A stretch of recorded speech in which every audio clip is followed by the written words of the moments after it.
Hello YouTube, welcome to Sunday in the Shop. It's actually Friday. It is 78 degrees. Well, I'm a little correct myself. I think it's about 76. I'm looking at the thermometer. We've had a cool front come in. We've been enjoying this. Everything except the flies.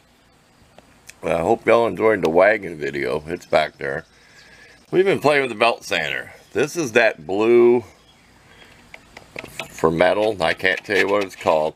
It's getting a little worn down. I've used it not quite a bit, but I don't know how many come in a package. But we've been working on a few of our tools. We're not going to show you in action how to do it, but I'm really glad I built this extra fence on here, heavy duty. It's really better than that piece of tin that came on there. I have a video on this if you look in my tools somewhere. Go back a few videos, like look at my tools, you might see it. Go on my channel page and then kind of scroll over. This chisel is in really bad shape, okay? What we did is we kind of roughed the shape out over here, right? And then we come over here and we kind of do that, get up here and kind of roll it, kind of towards the edge. It was really a bad junky chisel. You can tell by looking at it. I find a lot of stuff in the garbage. Okay, this was the one made out of the shock absorber. Y'all remember that? I took that shaft out of a shock absorber. This is a real fine for fitting in. I just got this so go fit in, line up bolt holes. You could use it for a center punch. Made from an old ratchet. Really heavy. This is a heavy hunk of metal. Same thing here. I'd put like a two-step design to it. Like I said, it was pretty beat up. So I kind of roughed it out over there, then bring it over here and do it whatever way. This, all I do was touch the edge up. It's like, I call it a tapered drift punch. Because I have drift punches that are all the same length, same diameter shaft, I should say, all the way up. This is kind of a tapered one.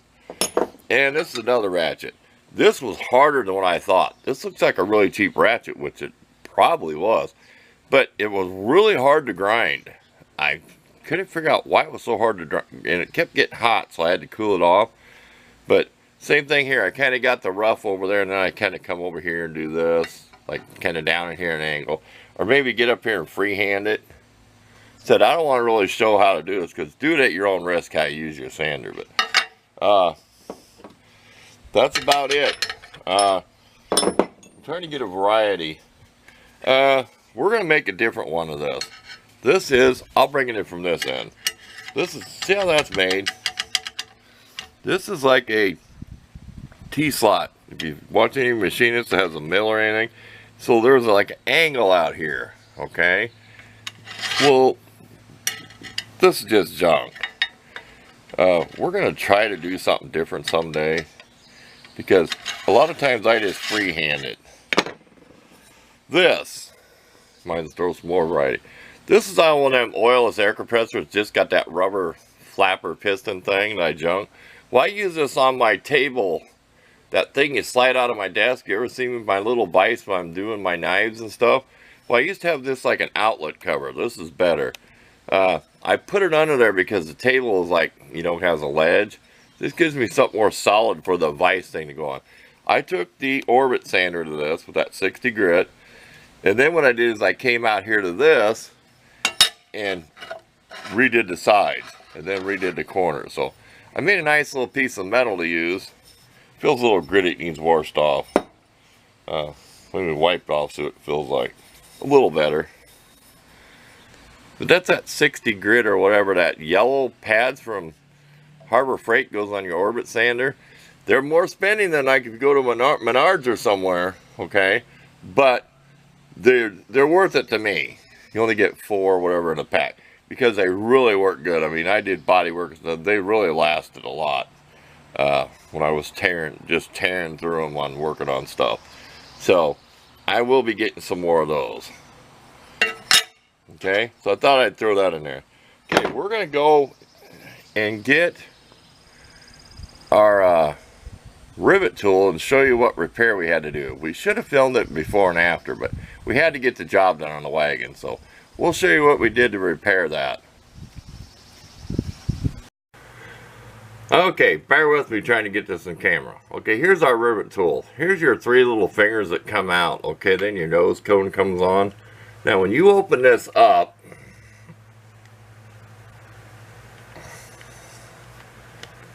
Okay. This actually pushes up, which you don't see on here, so it's kind of hard to explain. Anyway, what happens when the nose cone's on here, okay, and then this goes in here. We're going to try to get up close. We're going to take our glasses off. See the bevel on there? Focus.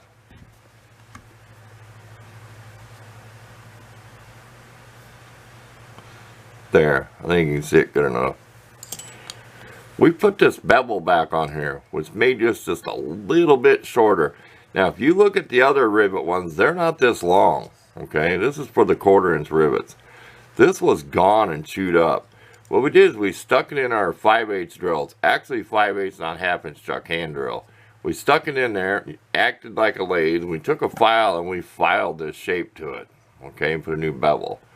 So, when it comes up against the bottom of them fingers, it pushes them open, okay? That lets your rivet drop down in. Well, what was happening, you look down in there, when you open it, there'd be one jaw out of the 3 that was not coming all the way over to let the rivet go in the hole. And this happened right in the middle of the wagon thing. So, we stopped and we did a real quick look at it and see what was going on. And we got through the job. We kept slamming it open real hard and it kind of popped open. So we went ahead and repaired it afterwards. So we barely made it through the job. Because I tried putting a rivet in afterwards and it would not even open up. So that's just a little tip you have one of these. If you take this out and ended up being flat or mangled, find a lathe, or like I said, maybe in your drill press, you can chuck it in there because it won't fit in a 3/8 drill. And we just took a flat file and we put that bevel back on it. So that's that. If you're interested in this, like I said in my tool videos, it might be right there like 4 or 5. I just looked at this morning. I was looking for pictures because I did a video on this. I don't want to start in there.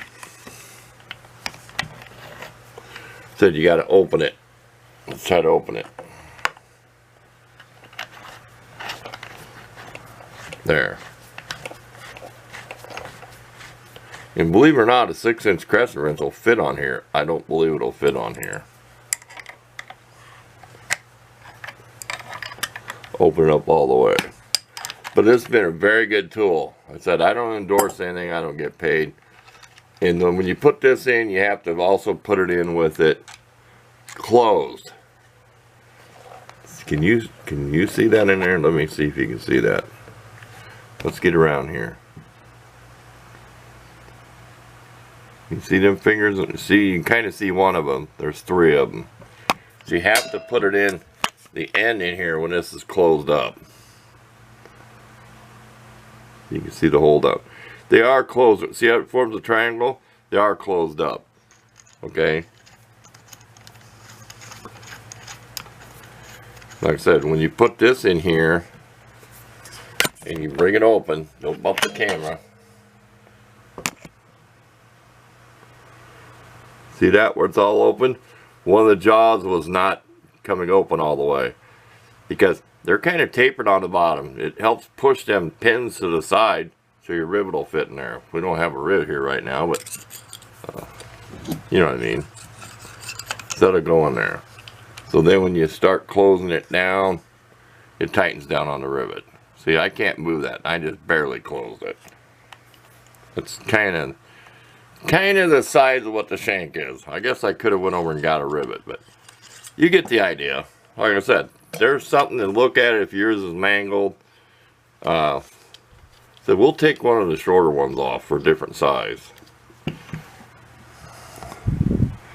This is for 1/8". See how that's tapered, but it's not as long? I think the length has to do with how far it opens them, because you don't have to open it as far for one this size. I said it started with chewing it up right there. See where that's a little bit? It just kept chewing it, so this was gone. I mean, it was like halfway gone, the whole taper. And the hands are grungy. I've been doing stuff all day on and off. I mowed the yard and stuff like that. And Sunday, you could tell. Don't have to be as professional. Stop, mess up words, say stuff backwards. It ain't fun, I don't want to do it. That's why I decided to do Sunday videos. Just, you know, give people something to watch if you're bored on Sunday. There you go. That's what they're really supposed to look like. But you can tell it's kind of flat there. So you get an idea. So if you get one of these tools that starts acting up because you use a whole lot on the rivet, that's one way you might be able to fix it. Like I said, you might be able to use your drill press. But these are not easy to put back in here. Believe me. You can see me fumbling on camera. Show you some of the problems. You try to thread this in here.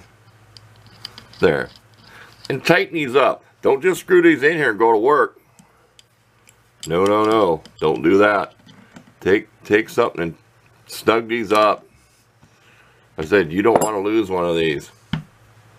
See, these are pretty tight. You don't want to lose one of them. This has been a very good tool. I love the bottle where it collects all the parts. Okay. We'll see if we can find one more little thing because we're looking at the timer and we don't want to make over like 15-minute videos on Sunday. We'll try to find one little thing to add to this. It might be tomorrow. It might be Saturday, I think, to come out here and do something to add to the video. So stay tuned. We'll bring you something else before we end the video. Okay, this will be the finale. We went to one of those flea market stores. Not really a second-hand store. It's what they call it. This one has like appliances, a little bit of furniture and stuff. And we did not need these at all. $5 to get 10 of them. You do the math what it costs a piece. But we had an idea. Now I'm sure they probably sell something like this, okay? When you put these in your cordless drill, they never do fit in there far enough because of this thing. They're made for the impact type ones, that group. We thought about taking some of these and welding them in some old sockets, like there's a 1/4 inch. Get in there straight and make some of these. Okay, so it's got an extension built in on there. So you may see that in a future video. I think you know what I mean. Welded in there. It doesn't have to be perfect. It might not be a little crooked, but it depends on if you can make a fixture to hold it. Because your socket has a hole down in there. And it doesn't extend past it. This bit don't. These are all number 2s. And we'll pause and get this out of it because we're freehanding it. We'll pause and get this and show you this little $2 pocket knife. Okay. We couldn't pass this up for $2. I mean, it's a cheap little knife.